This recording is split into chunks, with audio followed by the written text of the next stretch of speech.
est-ce que vous ne trouvez pas qu'on passe un peu trop de temps à chroniquer des films sur cette chaîne YouTube qui s'appelle Dex et le cinéma? Et qu'on parle pas assez de cinéma finalement. Alors pour une fois, j'ai décidé qu'on n'allait pas parler de films, mais de comment on fait des films. Comment on fait des films, nous les petites gens qui souhaitons créer plus que tout parce que c'est ça qui nous motive, parce que c'est ça qui nous passionne, et pour les cas les plus désespérés, parce que c'est ça qui nous maintient en vie. Des courts-métrages, personnellement, j'en ai réalisé au total 6, dont 5 sont disponibles sur la chaîne. Et évidemment, quand je parle de courts-métrages, j'entends les vrais projets qui ont été mûris, qui ont été travaillés, qui ont finalement abouti.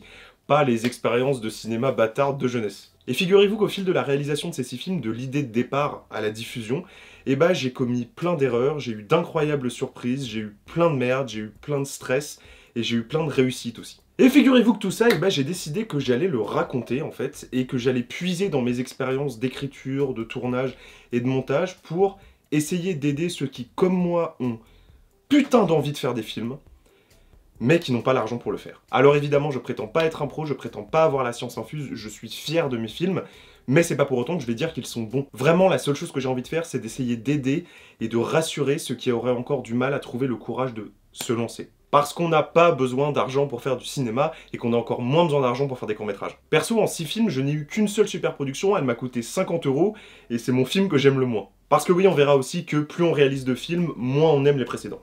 Mais ça, on l'abordera dans le tout dernier épisode. Car des épisodes de ce nouveau format, il y en aura 7, comme les péchés capitaux, 7 étapes que, personnellement, je juge nécessaires à l'aboutissement d'un film. Pour résumer tout ça, il y aura 7 parties, c'est mon expérience personnelle et ma façon de travailler en guise de conseil, et évidemment, si vous êtes vous-même réalisateur amateur, n'hésitez pas à donner vos propres conseils dans les commentaires, car s'il y a bien une chose à quoi Internet devrait servir, c'est à l'entraide entre les passionnés. Bienvenue dans Comment faire un film fauché, épisode 1, l'idée. Alors évidemment, j'ai bien conscience que, dit comme ça peut paraître un petit peu con, tellement on sait tous que l'idée est à la base de tout. Sauf que justement, pour pouvoir avancer correctement et dans la bonne direction, il faut être bien solide sur ses bases. On dit bien qu'il faut marcher avant de savoir courir, et pour un film c'est exactement pareil, il faut savoir ce qu'on va écrire avant de commencer à l'écrire. Et il faut même en avoir une idée assez précise. Autrement dit, et ça je vous l'expliquerai plus tard dans la vidéo, c'est très important de ne commencer à écrire que lorsque l'idée est arrivée à maturité. Et là évidemment je parle pas du tout du scénario, le scénario c'est encore pour après, parce qu'avec le scénario il y aura des réécritures, il y aura des réinterprétations. Là pour l'instant vous avez une idée au stade embryonnaire, et il faut la développer avant de la coucher sur papier. Après bien évidemment il y aura des réécritures, et il y aura même plusieurs versions du scénario très probablement, mais c'est vraiment important de comprendre qu'on ne commence pas à faire évoluer une idée avant d'être sûr qu'elle a une consistance. Surtout qu'au tout début du processus de création d'un film, l'idée embryonnaire, elle a rien d'un film justement. Si vous avez beaucoup de chance, la première chose qui vous est venue, c'est un concept d'histoire, sans personnage ni intrigue établie. Quand je dis que vous avez de la chance, c'est parce que ce cas de figure-là, où la première chose qui vous vient, c'est un concept d'histoire, c'est le cas de figure où il est le plus facile de développer une idée. Sauf que dans le pire des cas, la première chose qui vous vient, et c'est d'ailleurs le plus souvent le cas, c'est un concept de mise en scène, sans histoire, sans contexte, sans intrigue et sans personnage. Parce que le problème de l'idée de mise en scène, c'est que vous n'avez pas de cadre.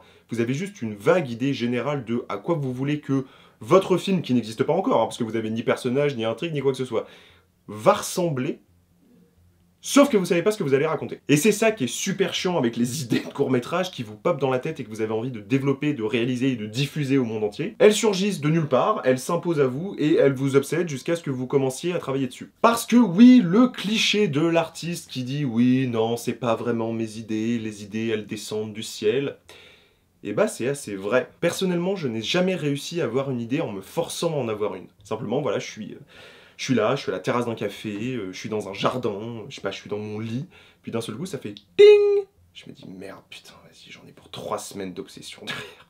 Le principe même d'une idée, c'est qu'on a l'impression qu'elle ne nous appartient pas. Donc si vous espériez que je vous aide à avoir des idées, je peux pas faire ça. Le seul conseil que je pourrais vous donner, c'est nourrissez-vous de culture et de création artistique, ça stimulera peut-être, je dis bien peut-être, si vous travaillez à partir de ça, en tout cas si votre cerveau travaille à partir de ça pour avoir des idées, ça vous permettra peut-être d'en avoir une. Mais il n'y a vraiment pas de secret, les idées c'est horrible, hein, c'est hyper cliché, mais ça tombe vraiment du ciel, ça vous tombe dessus et vous savez pas comment, vous savez pas pourquoi, mais c'est à partir de ça que vous devez travailler. Et comme personnellement je suis malchanceux, en général c'est un concept de mise en scène qui me tombe sur la gueule et pas un contexte d'histoire, même si c'est arrivé une fois, sur les 6 que j'ai réalisés. Et vraiment, quand je vous dis que j'ai réalisé des courts-métrages à partir de vagues concepts de mise en scène, c'est vraiment le cas. Je veux dire, c'est vraiment ça. Par exemple, pour Limbe, le seul truc que j'avais en tête au moment de commencer à travailler, c'était il y a un mec dans le noir. C'est tout. Et j'ai fait un film à partir de ça. Par exemple, mon prochain court-métrage dont le scénario là commence à être un peu bouclé et terminé, et ben l'idée de départ, c'était des ballons. Je déconne pas. C'est-à-dire que j'ai eu une image avec des ballons et j'ai écrit toute une histoire et des personnages autour, une situation à partir de ça. Et je ne sais pas pourquoi, j'ai vu ces ballons et je me suis dit, il y a un film à faire. C'est tout aussi con que l'exemple que l'on va prendre pour cette vidéo, l'idée de départ étant que j'ai envie de faire un film en vision nocturne. Voilà, c'est tout, non, il n'y a absolument aucune autre justification. C'est-à-dire j'ai envie d'avoir des images vertes tournées de nuit. C'est la seule chose qui me motive. Alors vous allez me dire, bah c'est super. Sauf que pour l'instant, bah il n'y a pas encore de film. Bah oui, c'est bien sympa de dire que t'as envie de faire un film intégralement tourné en vision nocturne. Sauf que t'as pas de personnage, t'as pas d'intrigue, t'as pas de contexte, c'est-à-dire que même avant l'intrigue, hein, tu sais même pas où, dans quoi, dans quel type d'univers ça va se passer, et t'as même pas de genre. Et puis je suis là en train de faire le malin, je balance des petites idées comme ça, je me dis oh tant pis, ça prêtera pas à conséquence. Sauf que si vraiment j'ai envie de faire un film basé sur ce concept de mise en scène là, eh ben il va falloir que je trouve une sacrée excuse scénaristique pour faire passer la pilule au spectateur et que lui accepte que ce soit normal. Ce qui est pas évident. Parce que figurez-vous que c'est pas le tout d'avoir une idée qui sur le moment nous paraît cool et nous paraît suffisante pour faire un film complet. Maintenant il va falloir la tester. Parce qu'en général c'est le moment où on se rend compte que placé dans un cadre de fiction construit avec des personnages, avec une intrigue, avec un contexte, avec un genre précis, et ben notre idée de départ finalement, et bah elle était un peu faiblarde. On a donc notre idée embryonnaire qui nous est venue par l'opération du Saint-Esprit, à savoir faire un film intégralement tourné en images de vision nocturne, et maintenant il va falloir commencer à rajouter de la matière. Avant même de penser à une histoire et des personnages, il va d'abord falloir penser à une situation. C'est-à-dire, cette idée de mise en scène elle est cool, elle est sympa, on peut en faire quelque chose, maintenant dans quel contexte cette idée peut passer toute seule sans paraître pour un truc complètement artificiel auprès du spectateur. Moi, personnellement, je considère que la situation, c'est vraiment la chose la plus importante à établir. Limite, la psychologie des personnages, on s'en fout, ça c'est pour après. Ce qui compte vraiment, c'est que le public y croit. Voilà. Que ce soit crédible. Peu importe ce que c'est, ça peut être l'idée la plus absurde du monde, ça peut être le truc le plus con du monde, peu importe le contexte, peu importe le registre, ce qui est important, c'est que votre idée soit crédible. Et là, on entre dans la difficile étape du crash test. C'est-à-dire que vous avez votre idée de départ, que vous commencez à rajouter des trucs dessus, pour essayer de la faire tenir, pour essayer de construire quelque chose à partir d'elle. Et pour s'assurer du bon fonctionnement de l'opération, il va falloir que vous deveniez, pour votre propre idée, un putain de critique Télérama. Parce que toute idée qui est rajoutée à la première, pour lui donner du corps et lui permettre de devenir un film construit, doit être poussé dans ses retranchements. Si vous n'êtes pas sûr, ça dégage. Si vous adorez au départ, mais que finalement vous vous dites que c'est pas la bonne direction, ça dégage. Si l'idée est mauvaise, évidemment, ça dégage. Vous ne vous posez pas de questions, la matière, c'est vraiment le corps dur du film. Donc si vous n'êtes pas sûr de la direction dans laquelle vous allez, et si vous n'êtes pas sûr que ça va bien marcher avec votre idée de départ, etc.,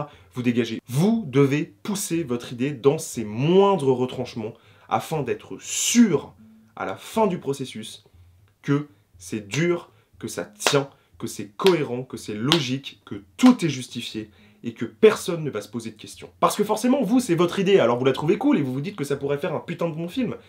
Mais il faut que cette idée, elle parle autant aux autres qu'elle vous a parlé à vous quand vous l'avez eue. Et parfois, franchement, c'est super difficile de renoncer à une idée qu'on avait en plus commencé à élaborer, parce qu'après, une fois que tu as trouvé un contexte, bah t'y vas, hein, tu te dis bon, alors on va partir dans cette direction, puis tu commences à rajouter des personnages, etc. Et tu te rends compte en fait que ça marche pas du tout, donc tu supprimes tout et tu reviens à l'idée de départ. Mais n'oubliez jamais que votre film, il vaut mieux que votre ego. Ça nous arrive à tous d'avoir des idées de merde, ça nous arrive à tous d'avoir des idées qui sont nulles, qui ne fonctionnent pas avec l'envie qu'on avait au départ, mais c'est pas grave, vous rayez, on s'en fout. Si vous voulez les idées qui sont à l'origine d'un film, c'est exactement comme tous les spermatozoïdes qui sont dans un utérus et qui veulent aller se taper l'ovule. Il y en a combien? Des dizaines de milliers, des centaines de milliers, des millions, et pourtant il y en a qu'un qui fécondera et qui donnera naissance à un enfant. Et ben un film c'est exactement pareil. Si votre idée est nulle, on s'en fout, on la dégage. on continue. Il y en a bien une qui va rentrer. Cette étape, elle est frustrante, elle est difficile, c'est vraiment le moment où on est tiraillé à l'intérieur de nous sur comment est-ce que le film va avancer, sur où est-ce qu'on va, est-ce qu'on est sûr que c'est la bonne direction, etc. Et c'est pour ça qu'il ne faut pas écrire, ou qu'il faut écrire le plus tard possible. Vous pouvez noter votre idée en une phrase, mais n'écrivez pas de scénario, n'écrivez pas d'agencement entre les idées. Laissez le film se faire dans votre tête. Parce que si vous couchez les idées sur papier, et que sur papier, vous les arrangez entre elles, quelque part, symboliquement, vous les ancrez dans le dur. Vous voyez ce que je veux dire? Vous vous dites, ah, je l'ai écrit... C'est inconscient, tu vois, mais tu dis, bon, je l'ai écrit, quelque part, c'est bien. Tu vois, c'est validé, c'est-à-dire que c'est sorti de moi, c'est arrivé sur le papier, c'est que c'est bon. Et du coup, bah, c'est beaucoup plus dur à envoyer chier. Alors que toute idée qui n'est pas parfaitement cohérente et parfaitement intéressante avec votre idée de départ ne mérite pas votre attention. Alors perdez pas de temps et écrivez vraiment le plus tard possible. Et c'est le moment où vous commencez à me dire, mais du coup, comment est-ce qu'on sait qu'une idée est bonne? Alors je vais faire une réponse de chaman magnétiseur, mais franchement, c'est comme ça que je l'expérimente, donc je peux pas vous dire autrement. En général, vous le sentez. Vraiment, c'est-à-dire que si ça marche pas, vous vous sentez bloqué, vous vous sentez tiraillé, vous le sentez que ça bloque, en fait. Mais c'est physique. Je peux vraiment pas l'expliquer autrement. C'est vous sentez que ça bloque, et si ça marche, ça coule tout seul et vous êtes détendu. Alors après, évidemment, on est sur une vidéo sérieuse ici, donc je vais aussi vous faire une réponse qui est plus pragmatique. En général, moins une idée est complexe à développer, plus c'est facile d'en greffer d'autres et de former un tout cohérent. En général, pas tout le temps, mais en général, c'est vraiment bon signe. Parce que ça nous montre que petit à petit, il y a des choses qui viennent se greffer à votre idée de départ, qu'elle commence à évoluer, qu'elle n'est plus qu'un vague concept, mais qu'elle commence à devenir une histoire. Votre idée de départ est maintenant un scénario en devenir. Et c'est seulement maintenant que vous pouvez commencer à prendre votre stylo, à prendre votre clavier d'ordinateur et à vraiment écrire un synopsis. Par contre, un synopsis, c'est pas un scénario, hein. C'est un truc qui fait une page où il n'y a rien de développé, il n'y a aucun dialogue, il n'y a même pas de séquence pour l'instant. C'est vraiment le résumé le plus restreint de l'histoire. C'est vraiment juste le truc qui te sert à pitcher, hein. On commence pas à partir dans des trucs de oui, alors en fait, il y a une psychologie des personnages. Non, non, non, non, tout ça c'est pour après. Hein, ça c'est pour le scénario. La psychologie des personnages, on s'en fout, c'est pas le sujet maintenant. Et là, c'est le moment où vous arrêtez de travailler dessus. Et je suis très sérieux. Vous prenez votre synopsis, vous le mettez dans un tiroir et vous n'y touchez plus. Vous n'y touchez plus, vous ne travaillez plus dessus pendant au moins une semaine. Et quand je dis une semaine, c'est vraiment le minimum du minimum. En fait, aussi longtemps que possible, parce que jusque-là, vous étiez vraiment dans une optique de travail, dans une optique d'imagination, dans une optique de faut créer un contexte, faut créer une intrigue, il faut savoir où vont les personnages, il faut savoir ce qui se passe, etc. Vous avez créé et donc vous avez perdu pied. Vraiment, je vous dis, une semaine, 2 semaines, vous arrêtez de travailler dessus, vous arrêtez d'y penser, puis vous ressortez votre synopsis, vous le relisez, et vous lui faites à nouveau passer un crash test. Et est-ce que vraiment c'est si bien que ça? Est-ce que ça vaut le coup que tu t'investisses autant sur cette histoire-là? Toutes les questions insupportables qui ne seraient posées que par un immense connard qui dirait ça juste pour vous faire chier, vous devez vous les poser. C'est vraiment important parce que mieux vaut ne pas faire de film du tout que de faire un film et de le voir exploser en plein vol. Si à ce moment-là, la réponse est non, eh bah, vous retravaillez votre synopsis. Quitte à repartir à zéro et à retourner à l'idée embryonnaire de base, à savoir, on va faire un film en vision nocturne. Voir si vraiment, après ce temps de réflexion, vous en êtes venu à détester le film que vous avez envie de faire, eh bah, jetez-le. Personnellement, ça m'est arrivé extrêmement souvent d'aller jusqu'à l'étape du scénario terminé, de le prendre et de le foutre à la poubelle. Alors vous vous dites, mais t'es fou, j'ai travaillé dessus pendant tellement longtemps, je vais pas tout jeter. Bah si. Ça fait partie du processus de création de savoir admettre que nos idées, c'est de la merde.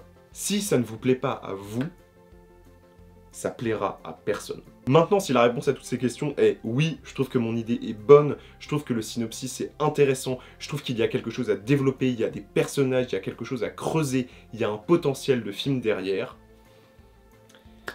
et bah mettez-vous à votre clavier parce que maintenant, vous avez un scénario à écrire. Et on verra ça dans le prochain épisode. Merci à vous d'avoir regardé jusqu'au bout ce premier épisode de comment faire un film fauché. J'espère que ça vous a intéressé, j'espère que vous avez appris des choses ou que vous avez des choses à nous apprendre dans les commentaires. Si vous avez aimé cette vidéo, vous pouvez liker, vous pouvez commenter, vous pouvez vous abonner, vous pouvez même activer la cloche.